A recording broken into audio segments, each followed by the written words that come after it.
What is good, everybody? It is Big Game James back in the building, and you know what it is, Big Star Show, and we're back here, and we like to be talking about some other things right now, except this draft. But hey, I do love the draft. Actually, we're going to be talking about some Senior Bowl prospects. We're not going to have some doom Mhm. and gloom.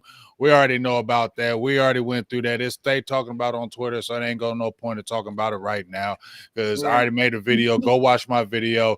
It was a good rant. Go watch it. I had a good time. I had a good time ranting, but we ain't gonna do that right now. We're going to talk about prospects because I like to do it. I know you like to do it. And hey, the draft is always good for people, players, everything. And the Cowboys will be looking at prospects. But before I keep going, how you doing, Miss Star? Doing great, Big. What's up, everybody in the chat? Glad to be here tonight again for another episode of the Big Star Show. As Big said, we did the doom and gloom last week, and it's doom and gloom on Twitter, and it'll be that way till we figure out what the heck is gonna go on with our team. But watching draft film and stuff like that, I was like, it made me feel good. I was like, the draft is fun. Like looking at these Very young kids fun. and these prospects that could potentially be on your team. Like draft time is definitely fun. So I'm excited to talk about some of the young prospects because some of them that I watched, especially the linebackers, gave me chills with their play. So I think we could get some of these players. I think it would definitely help us, especially on that defensive side of the ball for sure. Yeah, like I said, I'm with you, Star, as far as the draft. I love the draft. The draft is the Mhm. most exciting part to me. I love watching the youngsters from high school because I coach, and Yeah. then the college, and then really just the draft process. The combine, just really, and then just really the Senior Bowl. I had always been watching the Senior Bowl, Star, for probably about Mhm. maybe almost. I'm gonna say almost close to 10 years. I mean, I would always just kind of keep my eye on it. I used to always watch Mhm. it on ESPN. I never covered it like this, so that's why it's Mhm. exciting now. I would just watch it, but I still read up on all the players. I kind of knew about them, and it was just exciting to watch. And then when I Mhm. went for my first time 2 years ago, me and my girl went. We went on the weekend just to go to the game. So that Yeah. was once we experienced that, I was like, okay, I need to get back here again. And you know what I'm Yeah. saying? Like I need to do this again because Mhm. it was 10 times better when you're in the field, you're right there. So it's not like Yep. you're way up in the stands. You're right Yep. there seeing the action. So you're getting to see everything. And now, Mhm. by the grace of God, I got media credentials, so I'm going to actually be able to be in the full practices, be able to sit in the interviews. We got some a couple people inbox me that I'm going to be meeting with them Wednesday and Thursday to go over some things. They're going to show me some things how they do the prospects. They'll set up profiles, portfolios for how we want to do our interviews, backgrounds, things of that nature. So Okay. Awesome. I'm really excited because, like I said, Mhm. I just went to the game 2 years ago. Now I'm actually going Yeah. to be there in the mix, so I'm And going yeah. hard in the paint. So all the Yeah. things that we'll be able to talk about, the players you'll Mhm. be able to see, and then maybe the players that you may mention, Star. These are the Mhm. players I will be attacking. If I can see them, which I will, Okay. I'll be able to ask them these questions that we're talking about right now, so we can get the good, real good stuff. We ain't asking no Mhm. fake questions out there. I don't know who asked questions out from everybody else, but y'all ain't heard Big Game James. Now y'all know how I go Uh-huh. hard. I ain't bragging, but y'all know how I go. I'm going hard with these Yep. questions. I ain't answering no flugazy questions. I ain't asking no goofy questions. I'm getting to the meat of it. I'm attacking it already. Okay, Mhm. so you play this. What about this? That's where I'm going. Okay, just so y'all Uh-huh. know. Uh-huh. That's what we need. That's what we need, especially from these young guys, because I think, if Dallas can, we always pick, I think, guys with good talent, but we don't always pick the best prospects up here. And I'm like, if we could get you being able to get behind the scenes and like actually interview these prospects and get up and close and personal on them, I mean, that is going to be amazing, and it'll be so exciting to talk about it. Once when you get done, and so we can recap about how it went and stuff. So. Yeah, like I said, I'm really excited for a star, and like I said, Mhm. I get the college college all 22 tape every year. So I'm Mhm. really going to start dabbling in the players and being able to look at those a Mhm. few more times, actually, before I get to see them live in practice. But obviously, we're going to talk about a few things. One of the few things that we're going to talk about is needs, or a perceived needs that maybe you're perceiving. I know I have my top 5 needs that I would love to see for the Dallas Cowboys to do. Mhm. What would be your top 5 things if you already knew them, or what would be your top 5 kind of things that you think the Cowboys Yep. need right now? Um, I would say interior offensive line, specifically the center position. And I think we also need to get us a we need another tackle because we have Austin Richards, but he's a left side player. We really don't have anybody to back up Terrence Steele or even compete. We just pay Terrence Steele, so he's going to be the starter, but we don't have anybody to back him up, and I think we need to get that. So I would say offensive line for sure. Then I would say running back. Um, then I would say linebacker. This is not in order. This is just top Hmm. 5 needs. So running back, line, offensive line, linebacker, cornerback, and then I would say wide receiver as well. I would put wide receiver at 5, just because I think me personally, I think we need another dog in the building that is outside of CD Lamb. Um, after seeing what happened in the playoff game and stuff like that, I'm like, we can't have our entire offense. It sounds good, and we all mantra this spam lamb and all that stuff, and that's all good for the season. But in playoffs, it's not good, and we definitely need another dog. I feel like that at receiver that can be another target for Dak. Because I mean, I like Brandon Cooks, but I don't think Brandon Cooks gave us what we were expecting from him, this year. And he'll be here again next year because I think he signed a 2-year deal. But I would like to bring a young spark into this locker room. If we're being honest, so I would say would be my top 5. Okay, okay, and I'm gonna give you mine, and then we're gonna listen to Jim Nagy. He's actually over the Senior Bowl.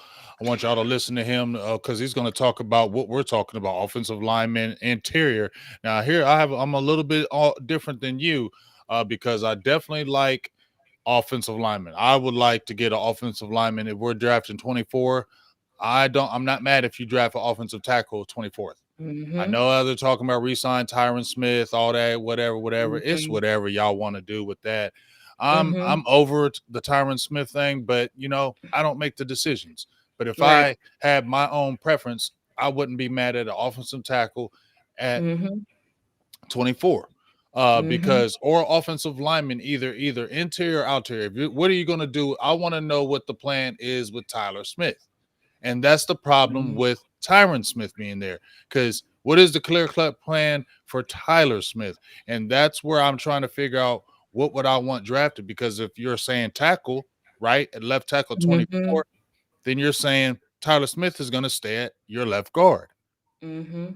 But if you're doing the Tyron Smith plan and you draft a tackle, then you know what I'm saying? That Tyron Yep. Smith, I'm not saying he's a progress stopper, but it's in the way of figuring out what you want to do with Tyler Smith to me.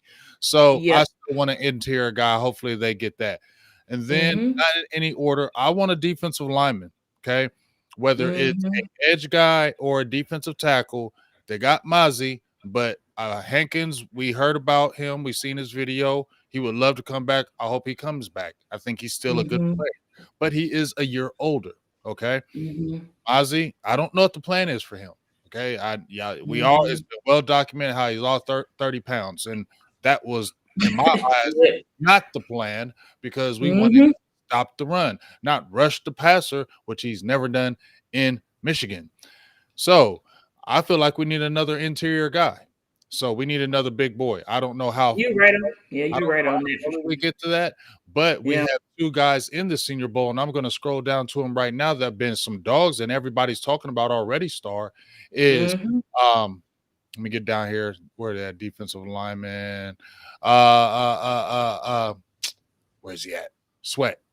Where's he at? Byron Murphy, first of all, he was a big boy. They had that combination, Byron Murphy, and then Mhm.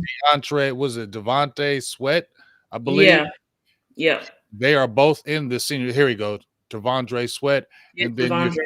Devondre Sweat, and then you had my other guy I just mentioned as well, Byron Murphy. Byron Murphy. I feel Mhm. like you had those two guys. That's a big boy. He's like 346. He's like 350. He's like 360. He's in that range. And Oh, you see geez. what Okay. he can really anchor. He's like 6'4". We don't know that the full measurements. We'll get those in the NFL Combine, but from what we're seeing right now, those are the measurements. We need a big Mhm. guy like that can really just stuff the run. I thought that was the plan for Mozzie. I don't know. Linebacker, Yeah. as you said, Star. They got some linebackers in this Senior Bowl that I think would definitely They be excited about. mhm. Peyton Wilson, there's a lot of people that are talking about him. Um, Peyton Wilson. Michael Barrett is another linebacker. Tommy Eichenberg. There's a guy from North Carolina in here that people are talking about. I'm going to be pulling these up as I go. But they got a nice little bit of linebackers here in this senior bowl that Mhm. you've been talking about. Linebacker, Yep. cornerbacks. Hurt is very deep in here. Got a good set of cornerbacks. I like a Mhm. cornerback in this draft in that top five, and I would then too. I Mhm. like the receiver, like you said, Star. We need a guy who's trending up because, as I see it, I like Jalen Tolbert, but I just don't think he's. Right. I I don't just think. Yeah, I don't think Jalen Tolbert is gonna be. I think he's gonna be a complimentary guy, yeah more so like a Michael Gallup. yeah I want somebody to come in here like a Zay Flowers. I yeah. need I need Oh, another playmaker here on this need a dog. offense. Mm-hmm. Yeah, yeah, I need it. They got a receiver in here, and I'm gonna mention. I'm gonna show this right now since I've been talking about it. This is Jim Nagy over the Super Bowl. Y'all listen to him and see what he has to say about the offensive lineman, defensive lineman, and receivers, and some cornerbacks in this couple-minute clip. I'm about to pull that up. It's real good, real good. There it is right here. There it is right here. Juniors like Jackson Powers Johnson from Oregon at center. Kingsley, the left tackle from BYU. Until Kingsley gets down here, I'll refrain from butchering his name. But those are two big juniors on the offensive line. Those are big ones. Like Tyler Guyton from Oklahoma, Jordan Morgan from Arizona. I mean, on and on and on. It's a great group. So if you need offensive line help, whether it be on the interior at tackle, it's going to be a good evaluated week. What about on the flip side? How does the defensive line look this year compared to, I guess, previous years? The interior defensive line, I mean, it's not the deepest group overall for the draft, but it is pretty deep for the Senior Bowl. We really cleaned up when it came to this year's inside group. So, for a lot of the viewers that got to watch Texas through the playoff and through their run, the two guys inside, Byron Murphy and Tavondre Sweat, will be here. Those are two big ones. And then there's some guys that maybe aren't talked about as much. McKinley Jackson at Texas A&M is a big, explosive, talented guy that maybe will show better here than he did at Texas A&M because we're gonna use him a little differently. Braden Fiskey from Florida State was a Western Michigan transfer, played incredible for Florida State this year. Really disruptive, active player that kind of creates for guys, or he creates havoc so other guys make plays around him. Really high motor guy, can run. Michael Hall Jr. is a guy at Ohio State. Depending on what games you put in on that Ohio State defense, he's the best player on the defense.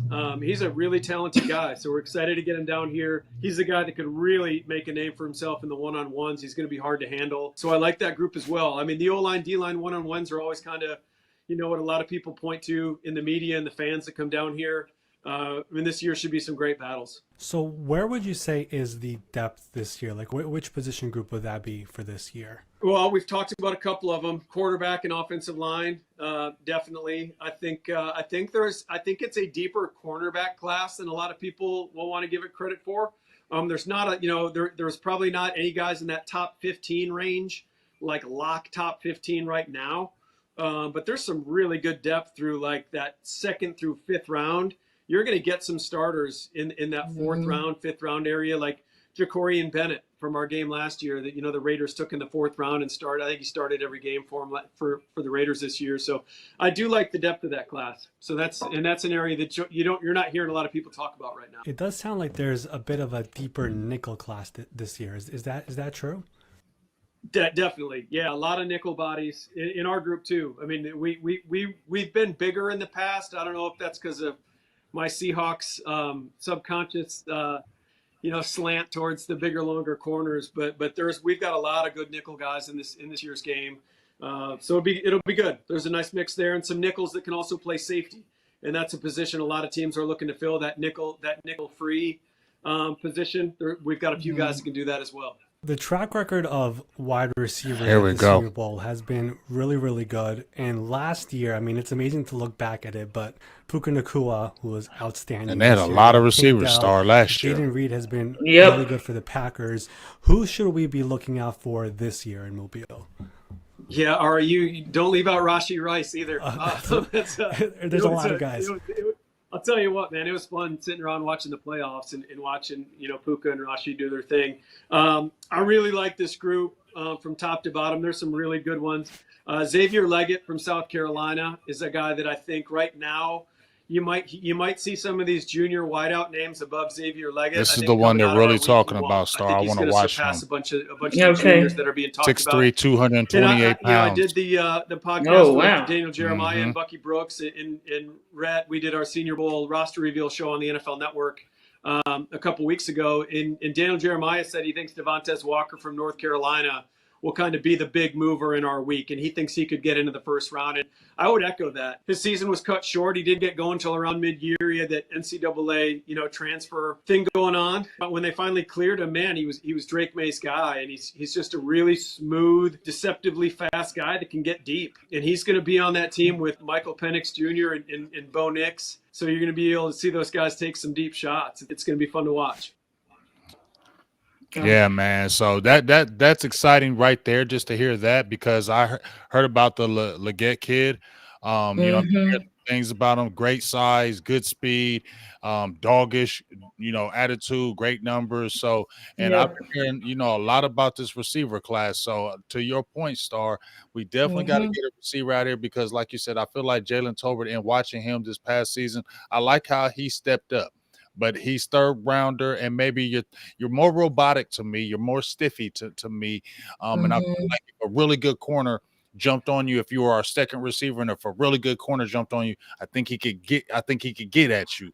So I think more the complimentary guy, the guy that you remember the Cedric Wilson guy. The Cedric Wilson. Think of Michael Gallup, prime Michael Gallup. Yeah, you feel me? You're the Cedric Wilson guy to me now. So that's what I see of you after this year. So yes, to your point, Star, you keep a Brandon Cooks, but you need a dog now opposite of CeeDee Lamb. So you have doggish receivers across the board.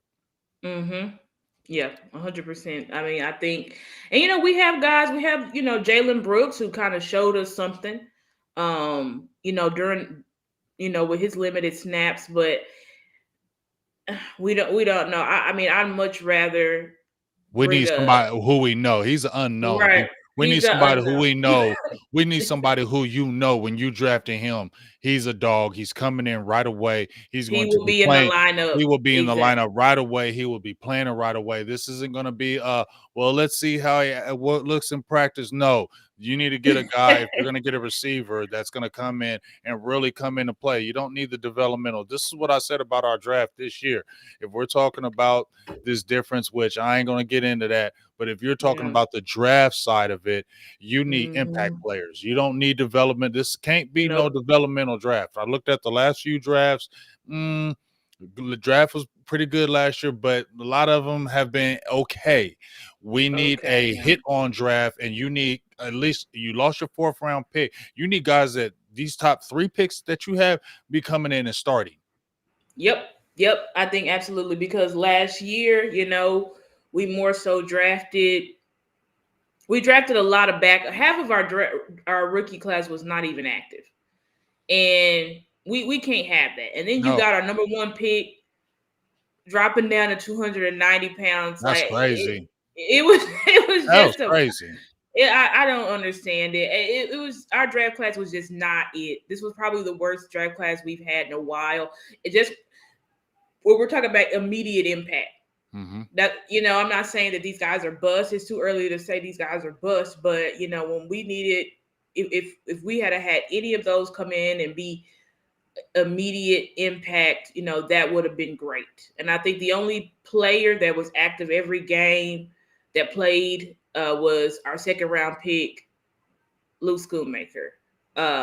And that was just on the blocking side of the ball. We used him a lot in a lot of blocking sets, used him as like a 6 offensive lineman and stuff like that. But that's definitely not gonna cut it. You see these teams in the Final Four.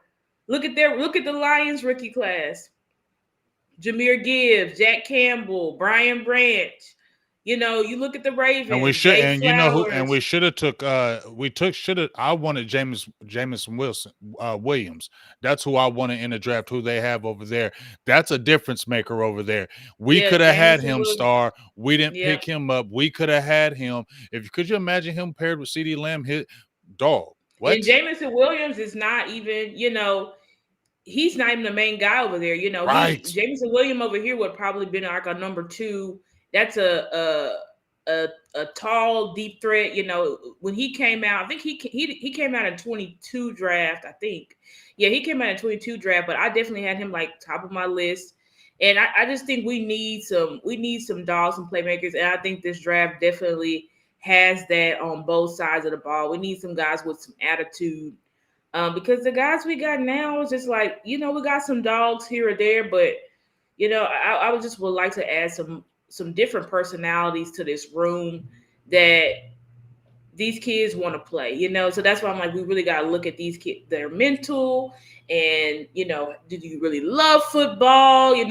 I'm tired because I don't know if Dan Quinn's coming back, but I feel like Dan Quinn is such a guy that he just drafts traits. And I hate that. Like, I hate that he just drafts. He drafts by measurables and not by, can these kids play or not? You take someone like Sam Williams, who he was obsessed with, and not saying Sam Williams is definitely not a bust. The kid's talented, but when it comes to the mental side, I mean, so hurting us more than he's helping us. Second round pick, eight sacks in 2 years, and you're a second round pick. I'm not saying you're a bust either, but buddy, you really need to step it up right now. This is your third year. There ain't no excuses for it. You get what I'm saying? I mean, these players, they play, we don't. I get it. They know more than us. I get that. But at the end of the day, if you're drafted in the second round, I'm going by just you're drafted in the second round. There's a certain expectation. Okay, so I don't know what happens with the coaching or whatever. I've heard stories, but my thing is, you have this talent. But the thing to me is, Star, red flags are real. You just seen the receiver get caught up. Well, Keontae, whatever his name, get caught up with the game. And there were flags there. There were flags with Kelvin Joseph. I said, that's why I didn't want to draft him. Flags. Flags. I said, go with Asante Samuel. I know he's smaller, but he don't got the flags. He's got those bloodlines and genes. That's going to be something that you need. He don't have that. That was a mistake. Sam Williams, I did a video on him. He had flags. He had flags in college, and it was those type of flags that are showing in the NFL. Those same things he had in college, he's doing those same things in NFL. So he's got to step up. He's got to be better. But the problem is, to me, what this is too, Star, you say, we need dogs. We need to get some more dogs. We need to get some more energy in here, some young players like that.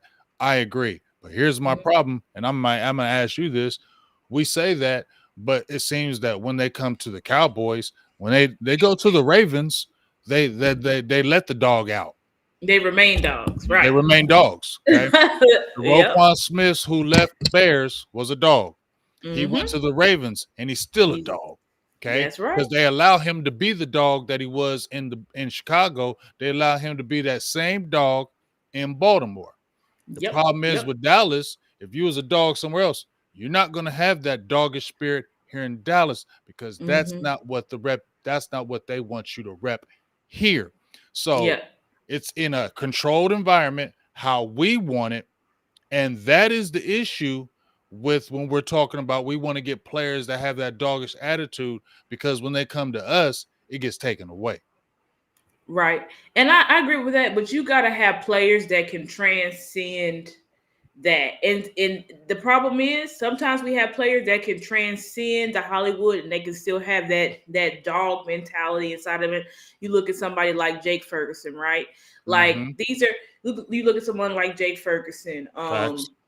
You look at somebody like Dono, when he's healthy. Like this is still a certified dog, and he been here. I don't forgot when we drafted Dono, but we drafted him a couple of drafts back out of A&M.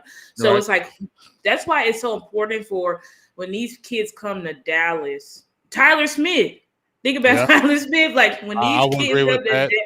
I will even say Demarion Overshown, even though we haven't seen him Yep. with the injury, the Yep. spirit was there, the attitude was there. I think Yep. that's what we really missed. That's what I missed, not to cut you off, Star, but that's what I think I missed, because you had that when you're talking about that spirit, he had that spirit. And I think that's what I missed most on this Yep. defense was his Yep. spirit. He With had that the spirit. Mhm. he had that energetic spirit where you just He everybody was flying around. I mean, flying he was around and he's he was jumping yelling off the and he's screen. Yeah. jumping out the screen, he's yelling, he's hollering, he's screaming, he's in people's faces, he's like, let's go.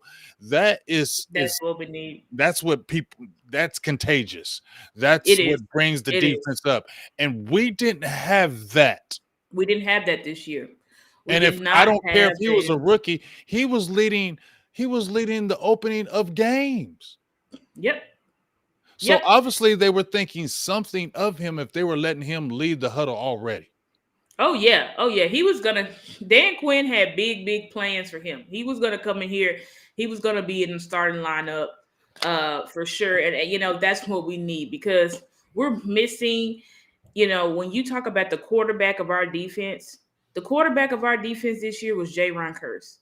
Is that the guy that should be the quarterback? No, and no offense to Jay Curse, I appreciate everything he's given Dallas, but when you talk about his play this year, that's not the guy. And it's not about him being a safety because I think Mika Fitzpatrick is the quarterback of their defense at Steelers over there in Steelers land, but that's Minka Fitzpatrick. You know what I'm saying? Like when you have the He's a quarterback, you baller. need a dog. You need a baller, and that's what we were missing. We were missing somebody on that second and third level that was dogs and ballers.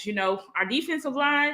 I would say all of those guys are dogs. You know what I'm saying? You got D-Law, you got Oso Digizua, you got Michael Parsons, you got these guys that these are physical, and these guys are top of their class in the NFL. So, but they can't do everything. You need those linebackers, you need those enforcers, and you need those guys in your safety room. And that we were not good on the second and third level of our defense. And I think that's why you saw, not saying, of course, we had Deron Bland, who's Defensive Player of the Year candidate, stuff like that. But overall, especially at our linebacking core, if you look at all the Final Four teams, they have dogs at linebacker. They got two dogs at linebacker. We did not have that this year. We had a converted safety learning on the job, and then you had Damone Clark, who was just lost the entire season. So if we want to take this defense up to another level, we've got to get some linebackers in here. We may need to get free agent.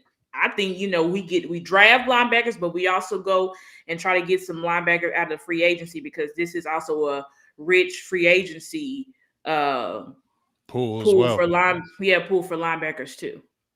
Yeah, I mean, I totally feel what you're saying about that, but that remains to be seen. We saw them, we saw them go in what we thought was going all in, but now you're they've already did the restructure to, I believe, Zach Martin and Trevin Diggs.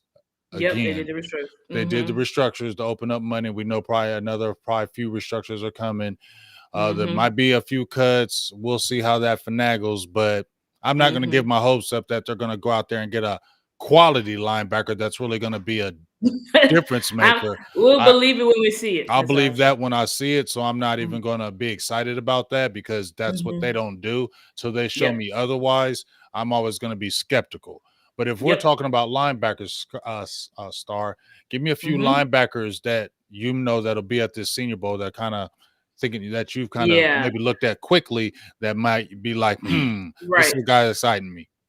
Yeah, two guys that really caught my eye when I watched their film and kind of, like I said, gave me chills watching their film was Peyton Wilson. And I know he's become, very, very popular. But I mean, this is when you talk about like that crazy maniac linebacker that loves to fly downhill, loves to hit, also has the cerebral side. I mean, he can get your pressures. He can control the middle of the field, hook the flat. He can fly downhill and stop the run. When I watched his film, I said, if we can get this kid, I mean, that would really elevate our linebacker room. Also, so Peyton Wilson, another one, Marius, what's his name from Notre Dame? It is Marius Lafua. Marius Lafua. Uh-huh. Now, when I saw this kid, now that guy, I mean, he's a giant. He looks like the biggest kid on the field, has the range, has that physicality. Now, when we look at his stats, this guy, when you look at his stats, he didn't have like crazy stats or anything like that. But this is a guy that's also like he was the quarterback of the defense for Michigan, which, as y'all know, won the national championship. So I definitely would like to give this guy a look. As you can see, coverage grade, top notch. I forgot how many interceptions. One of these guys had like a lot of interceptions, but I really, really like this. Really, really like this guy. Oh, he didn't have any interceptions, so it was somebody else. But really, really like this kid. Forced fumble, flying around everywhere, clogging up the passing lanes. I'm seeing him fly downhill, and he loves to make hits. And that's what I'm looking for in our linebackers. I really don't. There's another linebacker that I like, but he's more of what we've already got. But I think he would be an upgrade, which is Cedric Gray. Cedric Gray, he's a dog. But what I didn't like from him is that he is a catch tackler, almost like an LVE. That's why I said this is a more of a will linebacker. But I mean, he can cover. This kid can cover. He also, he wants to come down. He wants to stop the run. But as you can see, his run defense not that great because when he comes down, he can miss some tackles because he's arm tackling.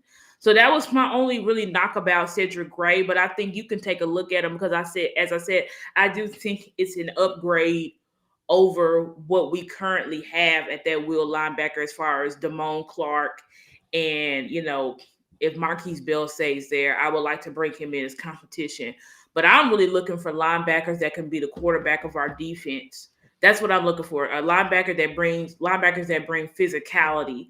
I want guys who they run through you when they're tackling. They don't arm tackle. So, but I do like Eric Gray. I almost didn't say. I was like, I don't want him. But then I was like, he's good. He's good. He's just not a middle. He's not a middle linebacker. But he can definitely fly around. He's very cerebral too. He can when it screens and all that stuff. I mean, he's on it. Another guy, Tyron Hopper, is also a guy from Missouri. I didn't see too much film on him, but he definitely when you look at this, when you look at the CBS draft list, they got him listed as I think in the top three draft rounds. So he's definitely a guy as well that you could look at. I think he can also be, PFF got him graded low, but I think he's don't also. Trip on, we don't go on PFF grades. We just look at number. Grades. Yeah, we don't trip on PFF grades.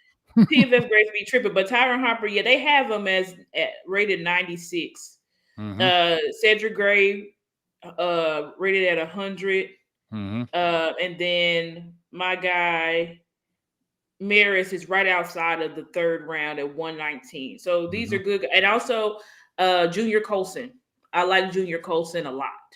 I know I watched him and Barrett. I didn't really like Barrett's film that much, Mm-hmm. but I did like Junior Colson because he's another guy that flies around, that's cerebral, and that looks to make hits and runs through you when he's trying to tackle. I don't like the hesitant Harrys. You're waiting for contact.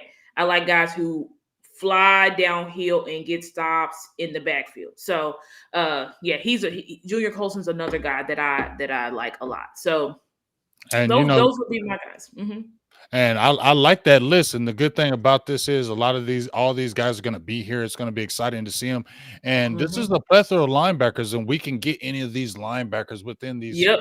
first 4 rounds. Like Absolutely. you can Absolutely. absolutely get them. So you really have to take your time, really, do the scouting report, really take your time because we need to get a linebacker within these first 3 rounds. But you got to make a right decision because we were excited about, when I go back to Star, we were excited about Jabril Cox. We were excited Yep. about Damone Clark. And Yeah, we're now, guess what? Now we're talking about these guys ain't even doing nothing for us. Like Jabril they're Cox not ain't even it. with the team. Damone Right. Clark is nothing. Well, no, we're not going to Major. say that.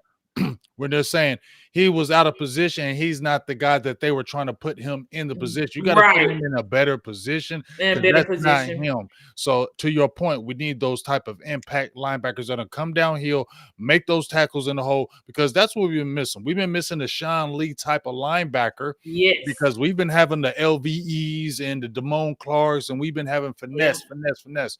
We need guys that are in that film room, knowing what's going on. When I see these linebackers from these other teams, right? Not only are Mm-hmm. they aggressive and physical, I'm not saying our guys aren't in the playbook, but something is going on where you guys keep getting caught up on these blocks all the Yeah. time. You're not meeting the guys in the hole. You're not shooting the gaps. Right. You're not beating the guys at the spot. You're letting guys get their hands on you, move you out the play. They're cutting back off of you. Yeah, we Those are the just can't type of have that. we Yeah. can't have that. And those are backbreakers, especially when we Yeah. always struggled on the defensive side in the run game. And Yep. that is one of the reasons our linebackers, because it kind of is going each level. We got players, but then that's why I said we got to get another big guy in there, Star. Because Yep. if you're putting linebackers out there that ain't being physical, then well, damn, you better get some bigger boys in the middle, then, right? That would only Right. make sense to me because if Yeah. you're going with that fast, athletic line, then you got to have linebackers that are coming in there quickly because if they're Right. not, they're getting peeled. Exactly. And I think every single one of the linebackers that I named, these are guys that can also shed blocks. That's a huge thing for me when I'm looking at my linebackers, like a middle linebacker, Sam, a strong side linebacker. You want guys that can get off blocks. If I'm seeing you, one reason why I didn't really like Michael Barrett's film a lot is because I was seeing him get wiped out. I was seeing him hesitating. And I don't want that. We already got that on this team. I don't want guys who hesitate. I don't want guys who can't get We off got too much blocks. finesse already. We got too much Yeah. finesse We already. need We need physical. physical guys. I Period. mean, We need it. It's a mentality. We need guys with that mentality who want to come downhill and hit. That's what we need. and that's the frustrating part about the Devin Harper, because you had a guy who was a physical guy, and it's just you had him on the roster And he was last year. fast. He was a 4-4 mean, guy. 4-4 guy. He was a physical guy. We saw his physicality. We thought he did really good. A lot of us thought he did really good in the preseason. That's why you really kept him. We thought because of how he played in the preseason, he was meeting people in the hole. He's being physical in the hole, especially after you lost to Marion Overshawn. You're thinking definitely keep him because we need somebody who's physical and he's young. This is a guy you can develop. You got him in a late round. You can develop him. He's not going to cost money. Isn't that what you want, Stephen Jones? But, at the end of the day, it can't be developmental here. It needs impact. And that's what, like you said, we need impact guys. Now, what's another position besides the linebacker at this Senior Bowl that you kind of kept your eyes on as well? Yeah, another position that I looked at was the cornerbacks that are going to be at the Senior Bowl. So, number one, Kalen King. If we can take Kalen King, and CBS got him at 23, I think we pick at 25. Now, he'll probably be picked because, this guy is probably the cream of the crop when you talk about quarterback play. This is a Mhm. guy, a boundary guy, good measurables, good speed, good ball skills, flying downhill, making tackles. Like Mhm. this is a guy that if I will not be mad at all if they pick him up 24 because I think people are not recognizing that we are going to need cornerbacks next year. Mhm. We're going to need cornerbacks. Trevon Diggs is coming back off an injury. He's not going to be right till 2025. Probably getting rid of Jordan Lewis. You got Deron Bland, but I would like to be able to put Deron Bland back in the slot, and then maybe you get maybe you keep Stephon Gilmore. But even so, Stephon Gilmore's aging. He'll be 33. We already saw his, he's aging. You could already, see You his saw age it. this. You already see his age this year. So, and I know we got Eric Scott, but he wasn't active at all. So we don't even know what he's about. Mhm. So if we can get Kalen King, absolutely. I Remember would when we be used to have all that cornerback depth, and look how quick it goes. It went from one. Remember we had a plethora. We like, what cornerback we gonna cut? We got too many corners now. Look, we ain't got nothing. What's right up now. with now? You mentioned those guys, right? You Mm-hmm, mentioned Trevin Diggs. mm-hmm. You mentioned Bland. What's the plan in your opinion with Izzy? Is Nashawn right? Are those guys cut, or what is there a plan for them in your I opinion? mean, Do you this want is them in your opinion? I want Izzy. Nashawn Wright, I don't know why he's still on the team. And it's no Mhm. offense, but Nashawn Wright is not a guy. He is too slow. He is too stiff in the hips. He's not a guy that you want in your starting lineup. He's just not. He'll be going on his 4th year. He still is not in the starting lineup. And like if you're not in the starting lineup by your 4th year, they need to go ahead and release him and get somebody else. Now I want Izzy McQuamu. I think I was struggling to say safety may be a position, but I'm like, no, we got Izzy McQuamu. We got Marquise Bell, who we could put back to safety. We got Wanye Thomas. The question is, are we going to play these guys?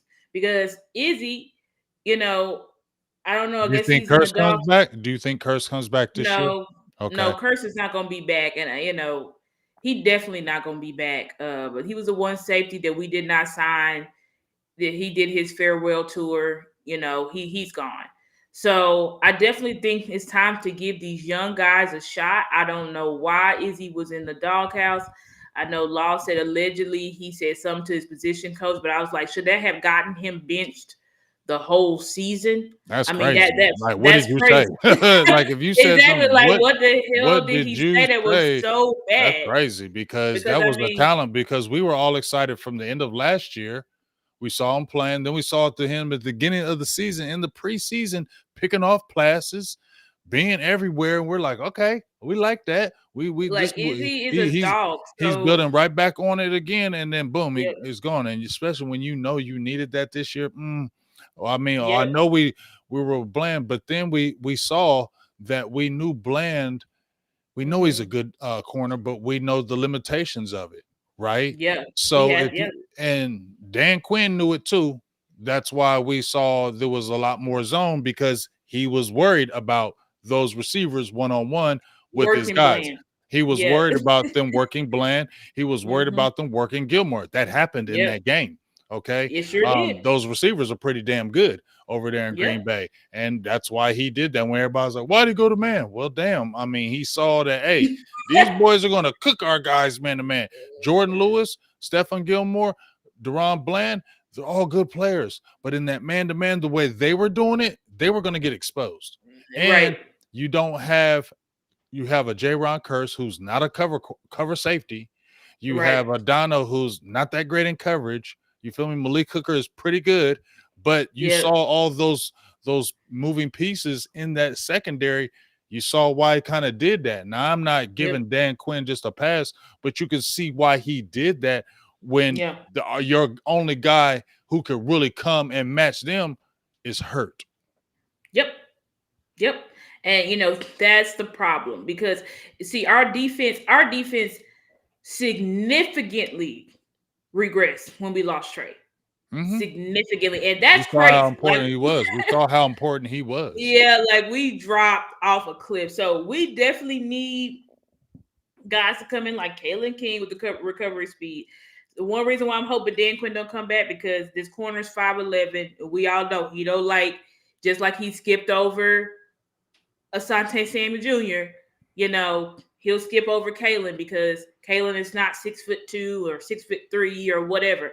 But this guy, Kalen King, is a baller. I will also say I watched a little bit of film on Quinyon Mitchell out of Toledo. Now, Yeah. of course, he's at a smaller school, but I did like what I saw from him. They have him listed at 26 on the CBS board. So I liked Quinyon Mitchell. He was also physical, like to come downhill, make some tackles, good pass breakups. I think he had a little bit of interceptions. Chris Abrams, like this guy's good, yeah. But Chris Abrams, Drain, he's a dog, but he's also 5'11", only 178 Hey, pounds. but see, here's the thing. Maybe the weight, but I'm gonna tell you right now. I played corner when I played ball. I played receiver and I played corner. And one thing I know is, yes, 6'1", 6'2" corners, dope.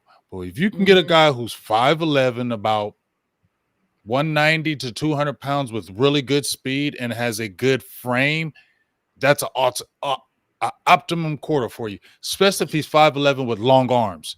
You're golden.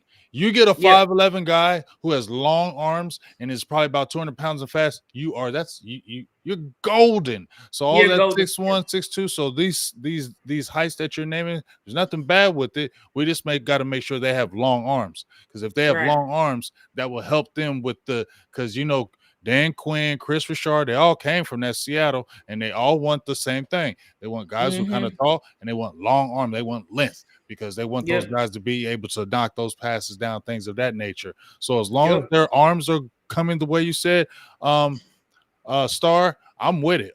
So forget. I don't care if they're 5'11". I'm with that. Yeah. So I don't care either. I'm like, if they can play, they can play. I like Chris Abrams Drain. Now, he's 5'11", but 178, so he may have more so of a nickelback frame. But I mean, he played on the boundary in college. I really liked his film as well.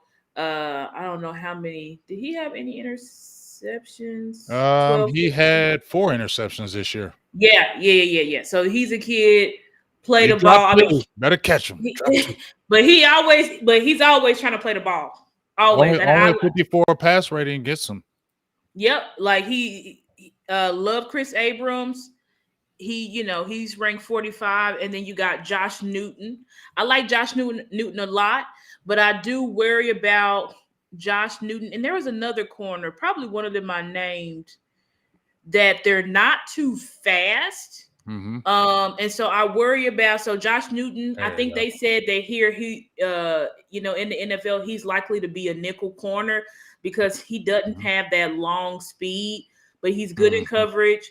He also has all these corners that I named have ball skills.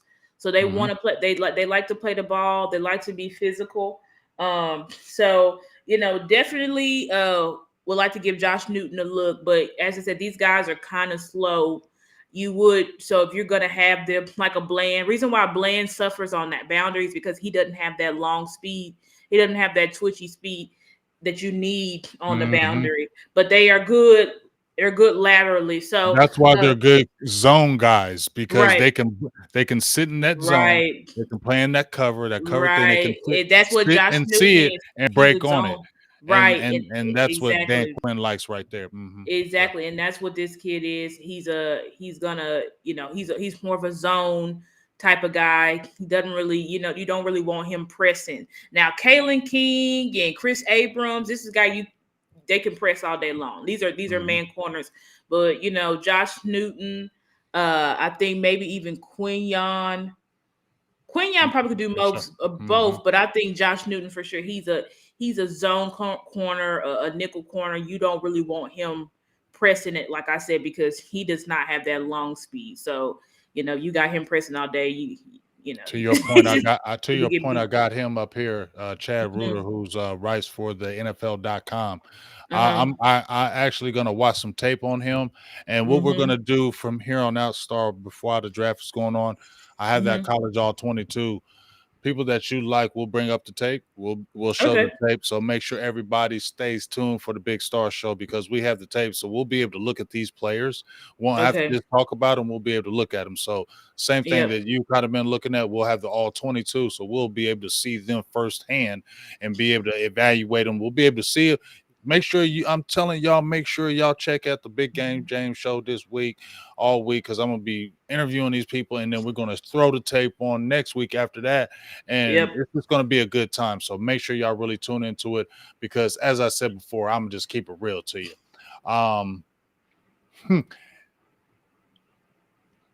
Star believes this a little more than I do. I'm gonna just keep it real.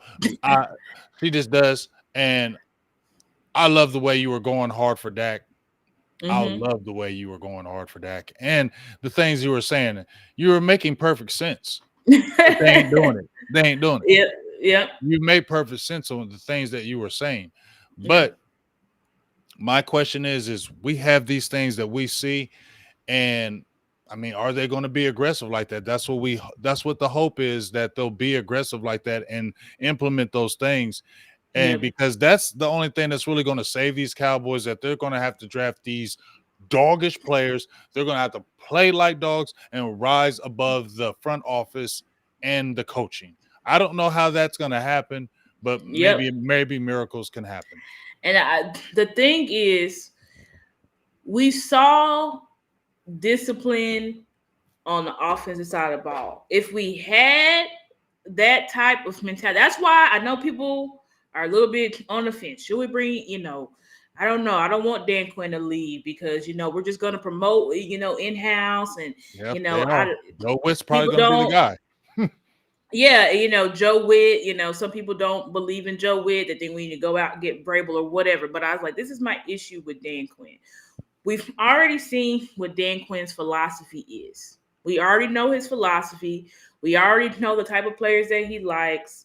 We already know pretty much. Now he may try to switch up his scheme here and there, but at this point, he's pretty much who he is.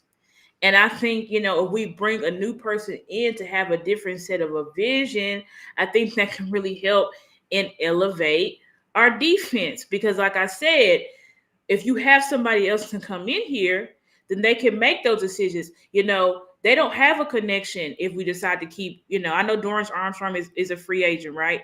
But if he's brought back, they don't have that connection with him. They don't have that connection with Hurst. They don't have that connection with all these players. A new, Joe Witt, he's gonna come. He been quiet, but he's gonna come in and say, "This guy needs to be started. This guy needs to be started. This guy needs to be started." Everybody said Joe Witt is a no nonsense guy. He's not buddy. He don't care about none of that. He's not a what you call a player's coach. Where he's my uncle. Like they described Dan Quinn. He's my Nah, cool you don't come uncle in and here and all do that. the job, you're gonna sit. Exactly, period. And that's what we need. We need the best players on the field.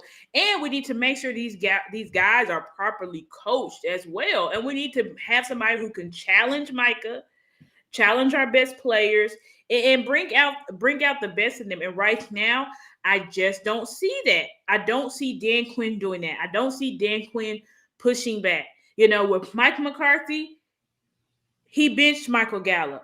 Mike McCarthy, now even though we didn't agree with it, but when our fullback made that crucial mistake versus Miami, he didn't get the ball again. Like Mike McCarthy, he had been showing he's not loud, rah, but when you see playing time is how you see how he punishes.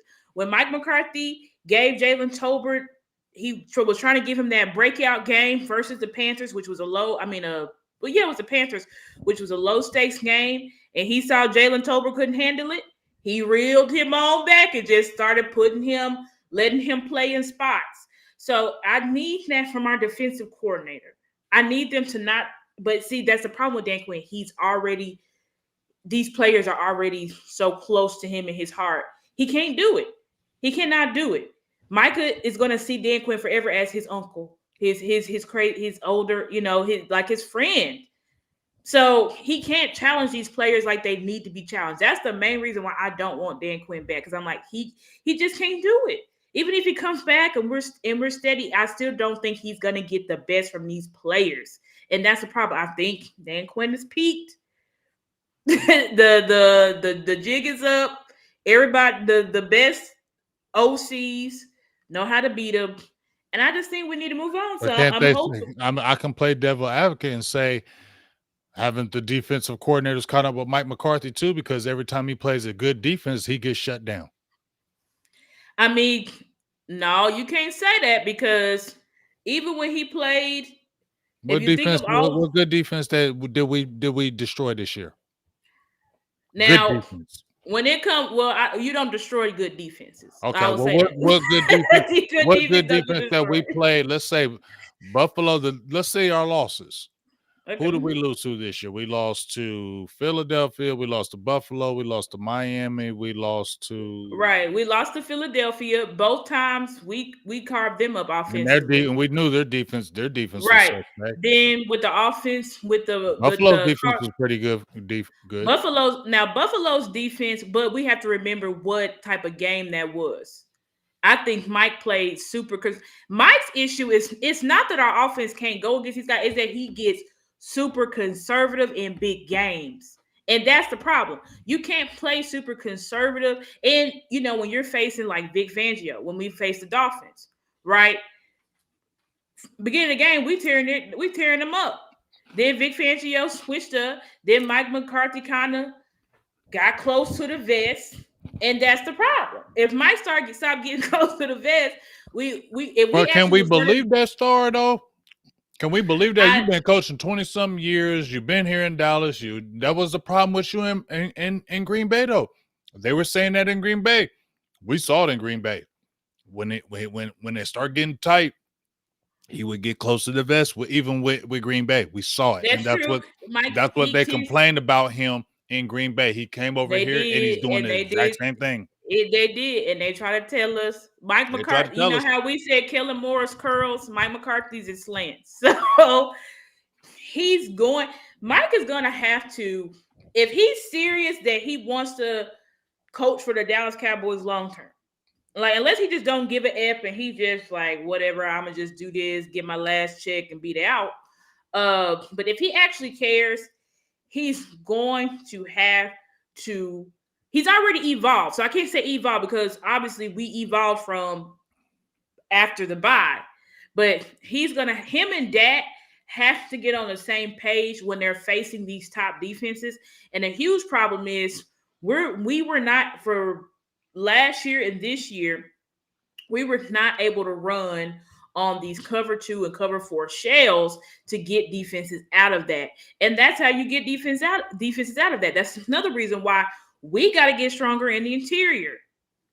We got to get better running backs with better ball carrier vision, because the running backs that we had wasn't great. You know what I'm saying? They were good, but they weren't great. And everybody was so pissed at Mike, like, well, why don't we go back to the zone, doing zone runs and all of that type of stuff. I think Mike McCarthy and Mike Solari, they switched up our running scheme.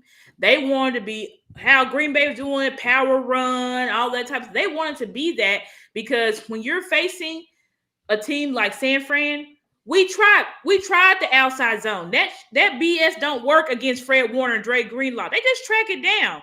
Outside zone does not work against those linebackers. So we were trying to develop our offensive line to where we could go through Fred Warner and Dre Greenlaw. But unfortunately, we didn't have the interior that could do that. Because every time they did gap run block, it was horrible. It was terrible. They couldn't do it because Tyler Biotish was not strong enough at the anchor.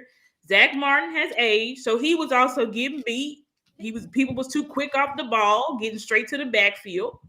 So that was really the issue. So I'm like, if we could fix the interior and get some better running backs, I think that will also be able to help Mike and Dak, because I think Mike gets tense in big moments. Dak will sometimes get tense in big moments, especially if things are not working. Mike, he's going to revert back to slants. Dak, he's going to start pressing because he's like, I need something to happen. And that's the issue. But I'm like, hey, if we had a steady running game like the Final Four teams that we can lean on when we're trying to get in a groove, then that's what's going to change our offense, because we've got the passing, but we've got to develop a running game. And Mike McCarthy, when I went through and looked at his playoff collapses, like everybody talks about 15-1, then they got bounced by the Giants that year. When you look at it, Mike McCarthy was not running the ball in that game. He wasn't running the ball. Then when they were running the ball, then Aaron Rodgers was fumbling, throwing interceptions. The running backs was fumbling. So like when you look into the intricacies of that game, Mike McCarthy, he's not a guy that really wants to run the ball. You want to know why? He won the Super Bowl without running the ball. So yeah, I don't think they had 1,000 yards rusher that year. I think it was the highest rusher was 870 yards. Yeah, and they had like 5 number 1 wide receivers. Like Mike McCarthy, he did all that rah-rah, but he likes to pass the ball. He wants to pass the ball. But if he wants to go further, that's why he wasn't. If you really want to know, well, why, he had the best passer ever in football history, and he could only get 1 Super Bowl, because when they were facing them top defenses can make your star quarterback, especially if he's like Aaron Rodgers or like a Dak, where it's like they're semi-mobile, but they're not Lamar Jackson. They're not Jalen Hurts. You know what I'm saying? Like when you have those pocket passers, those top defenses know how to shut them down. All they got to do is go into this 2-high shell, go into cover 4, making them keep throwing in the 7 people. And then that's when you see uncharacteristic, because Aaron Rodgers, just like Dak, they don't turn the ball over. But why is it when they get in the playoffs, Aaron Rodgers got a pick, 2 picks, Dak got a pick, 2 picks? It's because these defenses know how to stop pocket passing quarterbacks.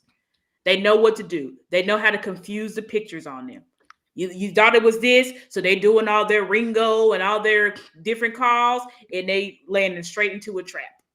And so the only way you can counter that is to have a good, solid run game, which we have not really had. We did have one last year, but then we had a coordinator who didn't. We don't scheme. That's another thing. We don't scheme our run game.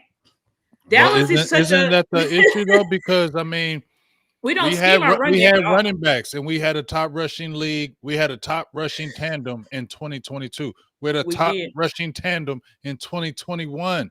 We still didn't. So when people say, this is all I'm saying, Star, I don't disagree with what you're saying. I totally don't. But when we're saying we need to have a run game, we had a run game. Nothing happened. Well, that's what I'm saying, Big. When are we gonna get a coordinator, though, Star? What you're telling me, and that's what I'm saying. We don't have a coordinator. We don't have. You're saying, Mike, we need to run. He tried to run. Then we went to passing, what he likes to do. So, is it Mike Solari? Is he going to be gone? Because if not, it's still going to be that same thing, Star. Jeff Blasco. That's the guy. Jeff Blasco was actually our run game coordinator. He was gone half the season. And then when he came back, it's like we're not scheming. If you look at the top 4 teams, the Ravens, the 49ers, the Lions, who else is it? The Chiefs. You have to scheme your running game. You can't just sit here and line up, my guys are going to beat your guys. Like, help your guys out. And that's the issue. Like, if Mike is serious, if he's serious and that he wants to try to get deeper in the playoffs, he's going to have to bring somebody in here that can actually coordinate a run game, because that's not his forte. I don't think that's Schottenheimer's forte either. So we have to bring somebody in here who can actually scheme a running game, because even when we had in 2021, Kellen Moore wasn't running the ball. So he wasn't scheming nothing. 2022, he was doing what Mike told him to, which was we needed to have minimum 30 rusher tips. But we knew what Kellen was doing. He was just running to get it off the call sheet. He wasn't scheming it. And that's the problem. And also, like I said, when we face the 49ers, our run scheme does not work against those linebackers. That's why we switched the run scheme. But then we didn't have the personnel to do that run scheme. So we really got to figure it out, because if we don't figure out our running game this year, I mean, it's going to be the same results. When you get to the playoffs, it's going to be the same results. Star, I'm sorry to tell you that. I'm sorry to tell you that, Star. It is going to be the same result. It's gonna be the same results. I know y'all don't if want to we don't get believe that. I know serious. y'all don't want to believe that, but they ain't getting serious, because if they wanted to get serious, they did it. They ain't getting serious. I can't. Let's see you get serious. I don't believe you. You're already playing these little games already. If you were serious, you would have signed your quarterback. If you were serious, you would have did all those things. You weren't serious. You played games. That's why you went and got Trey Lance. It's a gameplay. It's a constant game. And you know what exactly what Big is saying, I agree. Like, listen, we will know what they're doing based on how this offseason goes. Period. You know, if they don't sign Dak, and they do, because now you see these little leaked articles. Oh, we technically don't have to extend him, and his cap hit doesn't have to be $59 million, because we can do some restructure, and then it could only be $22 million would be the cap hit. You know, because that's what our front office does. All they like to do is play. They like to win the Cap Bowl, right? They like to win the contract game. I don't know what it is. It's like, and what has winning the Cap Bowl in the contract game, which they lose the contract game every time they try to play it. But where has that gotten us? Nowhere. So it all comes down to Mike Steven McCarthy. is not changing that though, Star. You should know that Steven has been this way for how long? He's a conservative guy. He's like a miser. He that's what he is. I mean, we can't lie to ourselves anymore. Not saying we lie to ourselves. We know what he is, but we just don't want to believe it, and we want to think something else can happen. This is what I said, Star. Yep. I know what I feel in my heart, and I don't say it because I try to have faith, and because I don't know the future and I can't predict the future. That's why I'm like, I think they can do it. Well, you know what? I'm just going to stand on what I believe now, and I'm the pessimistic Cowboys fan now. I'm wearing it with pride now, Star. I'm not running away from it. And I'm going to say, Stephen Jones, y'all ain't doing nothing. Y'all ain't doing nothing, because that's why you got Trey Lance. Because if you were doing something, you wouldn't have got him. You got him because when I said you brought Trey Lance over, I don't care. I ain't never seen the Dallas Cowboys pick a player, a fourth rounder. As much as they love them damn picks, they gave up a fourth rounder star just to develop him and give him away for picks. When have you ever seen Dallas do that? It was for leverage. It was for leverage. That's the only reason why they got Trey Lance inside the building. It was for leverage. Cut them games. I don't believe it.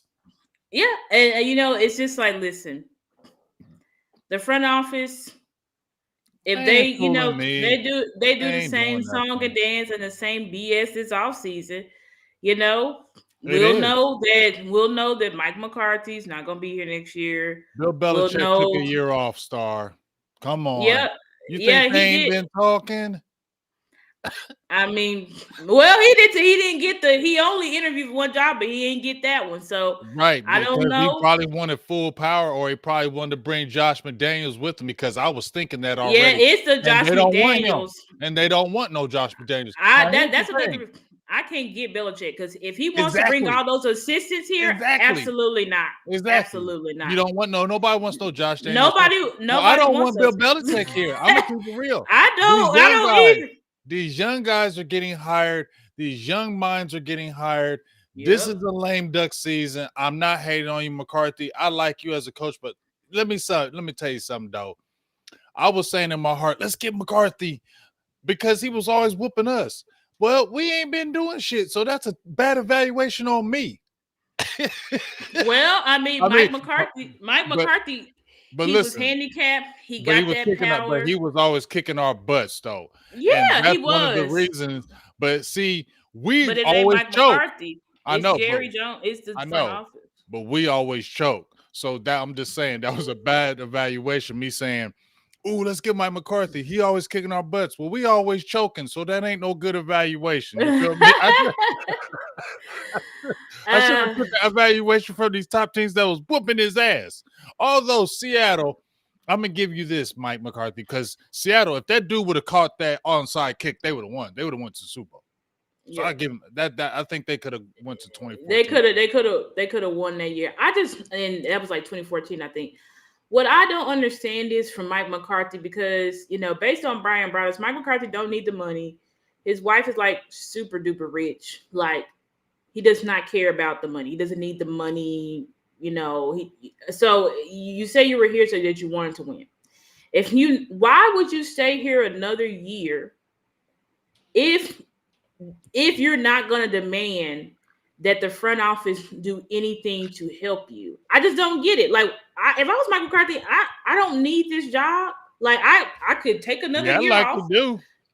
That's what I'm confused. I'm like, I don't know, but it just doesn't make sense to me at all. Like, why would you stay here? Why are y'all scared of Jerry? That's what I'm saying. Like, what's the issue? Like, why Mike McCarthy? Like, are you seriously gonna let the front office do the exact same BS that they've been doing just so that they could be put in the media that every time you lose a game they're gonna fire you?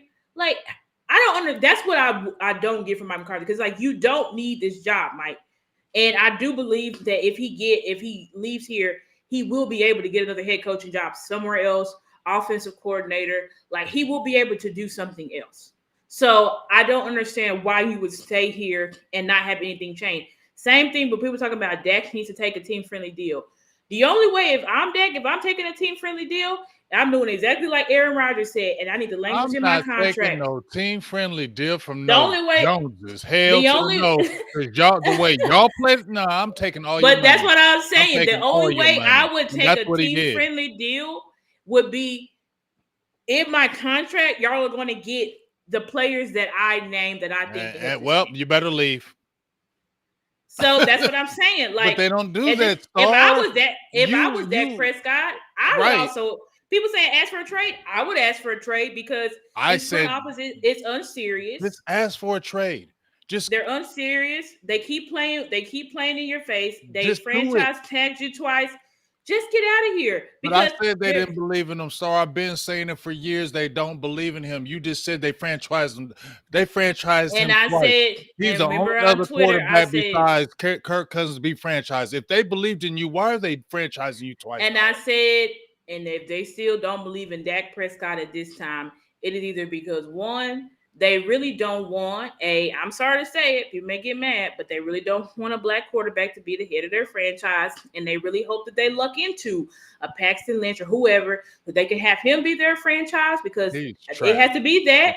Or, yeah, he is. But that's who they wanted, right? Paxton Lynch and all these guys. And last year was Max Duggan. Remember, they kept, we really like that Max Duggan. And Max Duggan is not even on the chart. He got cut in preseason. You see what I'm talking about? But this is what they do. So it's like, if you don't believe in Dak Prescott right by now, it's either one, because of his skin color, or two, because you refuse to look in the mirror and see that you're the issue and not that. Either way, if I'm Dak, I'm about to have a baby. I'm gonna say it's more latter. I'm gonna say it's more latter, not because I don't think Jerry be on the good old boy stuff, because I know he does, but I'm gonna say it's the latter, that they don't believe in him. Because if you did, because if you look at the team, how they constructed, they built around Romo, in my opinion. When I seen how Romo got the job, and then I saw how they constructed that offensive line, they got Dez Bryant, they got Romo players, they drafted Ezekiel Elliott for Romo. They didn't draft Ezekiel Elliott for Dak Prescott. They drafted Ezekiel Elliott for Romo. Yep. So they did everything, in my opinion, for Romo. Now I'm not going against what you're saying about the color, but I'm not talking about that in this aspect. Yeah. Mm-hmm. What I'm saying is, y'all did all that building, and what happened? Nothing. I don't really see you really built around Dak like that, because when he had Ezekiel Elliott, you saw in 2017, they took Dez away. They took the receivers away. They took Dez away. They never made proper replacements for Tyron, knowing that he was going to be out. Like, so I just feel like they keep him around because Dak can win games for you. And as long as that quarterback can win games for you and keep you relevant and keep you thinking that, hey, we're close, because isn't that what Jerry and them just said? Well, we're close. How are we close? No, we should already been there. How are we close? I thought we got over that. But see, that's what they want, because the front office, I know. They're not serious about winning Super Bowls. They just want to be competitive. I know. And so what they do is they use their quarterbacks who are good enough to win us games in the season. And that's what they're doing. Right. And then because honestly, Romo would still be here if he didn't get hurt. Yeah. He would still be here if he didn't get hurt. Like the truth is, yeah, they didn't want. It was Jason Garrett who was standing on the table for Dak Prescott. Like, and when you see what Dak has done, they've tried to sabotage him at every turn, and they keep losing that battle. But it's like at this point, if I'm Dak, yes, I understand the dream of wanting to be a Dallas Cowboys quarterback, but Just go. this organization is just not serious. It's not serious. He's not gonna. Sorry, I I'm gonna just want tell them you, to Dak send Dak Prescott's and not gonna win here. He's not. He won't. I'm gonna tell you. That's what I'm telling you right now. He's been here 8 years, and it's not that I don't believe Dak can't win, but you're not gonna win here. So that's why I said do the draft, do a trade. Dak, ask for a trade and see if you control the trade. See what you can do. See what team is out there and see what y'all can do. Because if you really don't want to sign him, Steven, because it costs so damn much, then trade him and do what y'all got to do and just blow it up and figure it out. But y'all don't want to do that because y'all want to keep that money. Y'all want to keep us competitive. Y'all want to keep them in the playoffs, but you want to keep deceiving us like we're right there.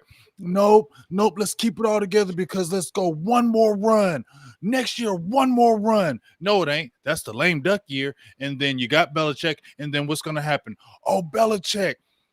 See, he held out a year. Let's go bring in Belichick because he can bring in the discipline. He can do this. He ain't. Belichick ain't changing nothing here. It's gonna be the same. That's what I'm saying. Like, until fans realize that, like, yeah, we could get rid of. Listen, as I said yesterday, we've gotten rid of players. We've gotten rid of coaches. The only constant, the only thing that remains the same is Jerry and Stephen Jones. So we can trade that. Great. We trade that. We get some other quarterback. It's going to be the same thing. It's going to be the exact same thing. Maybe he's good. And they can't evaluate quarterback. They looked into Romo. He was an undrafted free agent. They looked in to that because they didn't even want him. They wanted somebody else. They wanted Johnny Manziel or some shit like that. Like, they cannot evaluate quarterback. So we're probably going to most likely be in QB purgatory unless they look into a third one, which I doubt happens. I don't think that's going to happen, but maybe it does. And they look into a good to great quarterback, and it'll be the same stuff. And they'll continue to shop in Marshalls, and they'll continue to not really do anything serious in free agency. They'll continue to not make trades.